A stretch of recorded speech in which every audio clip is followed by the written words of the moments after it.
All right, Read 508, here we are, and what I absolutely promise is going to be the last screencast, and it's not even going to be a full 15 minutes. So if you think back to the slide a couple of minutes ago, we talked about the 4 goals of the vocabulary instruction, and so that last goal is word study.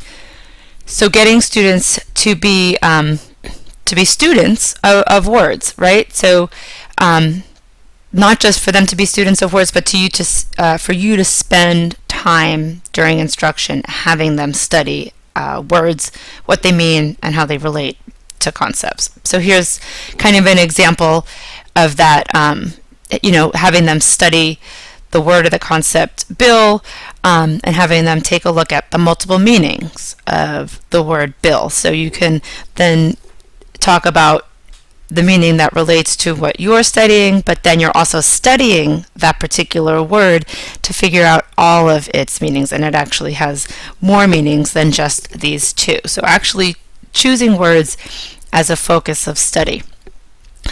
We talked a little bit about idioms, and so here's a really good example of taking the time to study idioms, because what's important about the figurative speech and idioms is that, and we include them in vocabulary and word study, because students need to recognize when something is an idiom, because it's laden with meaning, right? So it's not a word that carries meaning, it's a phrase that carries meaning. And usually when an idiom is being used in text, it's important to understanding the story, and so students need to understand what some of these idioms mean, and they really can't be you really just you have to teach them, you have to study them, and students have to learn them because they can't really be figured out literally. And so it's this kind of just some cute examples that I've seen. She sure is in a pickle. What does it mean? She is in trouble. And so this relates to something a kid could understand about being in trouble, right? Their homework is due today. He has butterflies in his stomach, right? He's got the microphone, so he's scared, right? And I have students illustrate what they mean. So really, with idioms, the goal is to study them and to explain to students that they don't have literal meanings. So one thing that's really, really important when you're thinking about vocabulary instruction is this idea of teaching vocabulary all day long. So there's lots of research out there that shows that teachers really spend less than about 7 or 8 minutes a day explicitly or directly teaching vocabulary. And so we know that direct teaching is not the only way that you learn vocabulary, but we also then need to be aware in our planning of instruction and the time that we give students to practice what they learn, that there's a great opportunity for incidental word learning and for them to practice the words that we direct teach as well. So when we're thinking about material that students need to, or text that students need to engage with, we want to remember that we want to give them the opportunities to read that text independently. That is going to support vocabulary development. We want to give them specific, direct and explicit instruction on specific words, right?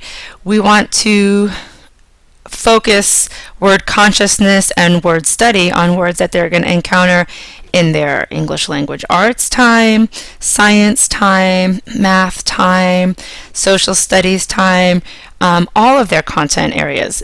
As they get out of the class, out of the primary grades, and they move into grades 4 through 12, lots of the vocabulary that they are going to learn happens during content area instruction. And so these strategies that we teach them, and primarily they first get exposure to the vocabulary strategies of context clues and morphemic analysis or structural analysis.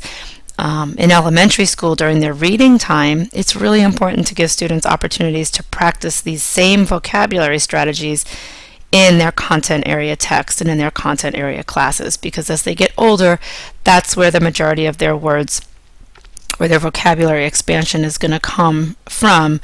And when we talk about academic vocabulary, this is also where they're going to be using academic vocabulary. So even when you get out of elementary school, you're you don't have, just reading and language arts time. Reading and language arts, reading happens in all of the content areas, and then language arts doesn't just become language arts, it becomes English, which is a content area onto itself with all of its own discourse and terminology, and things that come with it. And so students need to be able to then practice these strategies,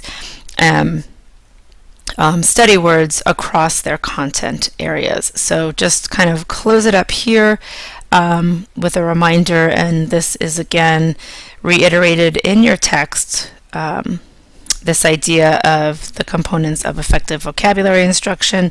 We went over all of these when we talked about the recommendations from the National Reading Panel, and then in all of the examples that I gave you.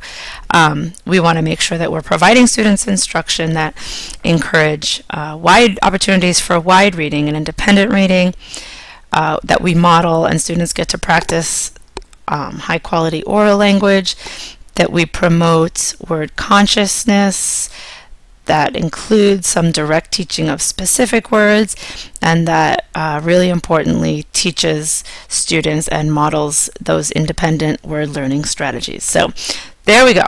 That is it. You see, on the weeks that I do the screencast, I can just talk forever and ever and ever. So maybe you're happy that some of those other weeks we had the screencast from Dr. Bowers.